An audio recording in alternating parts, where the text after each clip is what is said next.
Well, there is a new way to discover delicious new craft ciders from independent cider makers from all over the Pacific Northwest. Cor Harlan live this morning with more on the Northwest Cider Club and how you could get some cider delivered right to your door. Cor?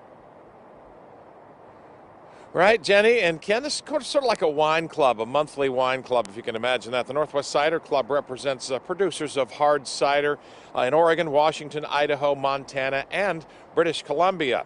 Now, cider was a small but rapidly growing segment of the beverage industry. That is until the virus hit. Now, the formation of the Northwest Cider Club is an attempt at jump-starting sales of cider, even as the coronavirus shows no signs of letting up. With vastly reduced numbers at bars and restaurants, the virus has clobbered the restaurant industry ecosystem, which includes small independent makers of hard cider.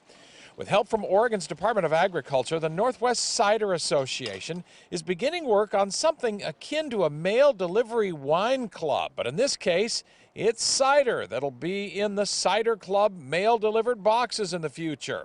Emily Ritchie, executive director of the new Cider Association, says smaller makers of cider who rely on tap sales have really struggled since the shutdown of bars and restaurants. A lot of cider makers are maybe not paying themselves, and it's maybe their spouse or their partner that is helping to support such a small business. So they were already working really under tight margins, and now it's really hard. The Northwest Cider Club boxes will contain 6 varieties of Oregon cider that'll ship in December. Different states and other varietal criteria will occupy the boxes in shipments every 3 months after that. Cideries plugged into the grocery store distribution chain have been the lucky ones in the pandemic. The hope is that the Northwest Cider Association Cider Club is a lifeline that'll keep small craft makers of cider afloat and give them a new distribution channel into the future.